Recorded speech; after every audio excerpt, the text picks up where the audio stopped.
हमारे साथ इस वक्त ज़िला कोटद्दू तहरीक लबैक पाकिस्तान के अमीर साहब मौजूद हैं, अल्लामा मोहम्मद ज़ोहर हसन रिजवी साहब। तो उन्होंने इलेक्शन के हवाले से कागजात नामजदगी अभी जमा करवाए हैं, तो कुछ सवाल करते हैं ज़िला कोटद्दू की सियासत के हवाले से। वालेकुम सलाम। अच्छा सर, ज़िला कोटद्दू की सियासत के हवाले से क्या राय रखते हैं कि तहरीक लबैक पाकिस्तान का वक्त कैसा है, कैंपेन कैसी है?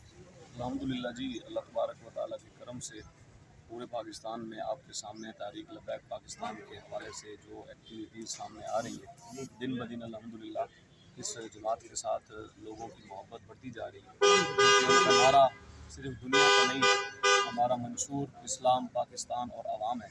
तो इंशाअल्लाह अज़ीज़ इस्लामी निज़ाम हुकूमत के क़याम के लिए तहरीक लबैक पाकिस्तान मैदान अमल में, जिस मकसद के लिए हमारे बुज़ुर्गों ने ये पाकिस्तान बनाया, और पाकिस्तान का मतलब क्या, ला इलाहा इल्लल्लाह मुहम्मद रसूलुल्लाह, उसी बुनियाद पे तहरीक लबैक पाकिस्तान इंशाअल्लाह पहले दिन से खड़ी है और आखिरी दिन तक इंशाअल्लाह हम इसी मिशन के साथ हैं।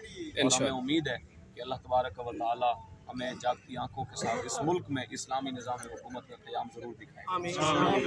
आमीन। बेस पर आप लोगों में जाते हैं, बयानात होते हैं, वहाँ पर लोगों की क्या सूरत है, क्या देखते हैं? हमारी सोच से बढ़ के लोगों की मोहब्बत है, क्योंकि लोग सबका निज़ाम से जो है वो थक चुके हैं। चाहे बज़ाहिर वो किराए पर आकर या किसी खाने पीने के लालच में आके हमारे पुराने साबका कैंडिडेटों के झंडे उठा के नारे लगाते हैं, लेकिन दिली तौर पर जब हमसे हम मिलते हैं या उनके जो तासुरात मिलते हैं, तो वो ये कहते हैं जी ज़ाहिरी हमारी मजबूरी है इनके साथ खड़ा होना, लेकिन वोट हमने इंशाअल्लाह लबैक को ही देना है।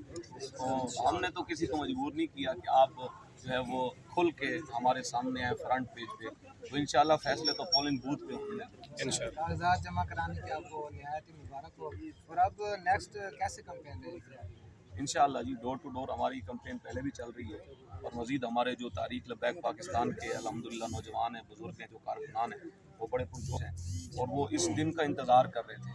हमने 5 साल साबका जो इलेक्शन था उसमें हमें मौका नहीं मिला तैयारी करने का, हमें कुछ अंदाज़ा नहीं था, लेकिन ये जो 5 साल हमारे गुजरे हैं तो इसमें हमने बहुत कुछ सीखा है और कैसे हमने सिलसिला चलाना है सियासी। तो इंशाअल्लाह अज़ीज़ अल्लाह ताला के करम से वो भी हमें कुछ ना कुछ समझ आ चुका है, और हमारे ये दोस्त 5 साल से इंतज़ार कर रहे थे कब ये दिन आए, और अल्लाह ताला ने वो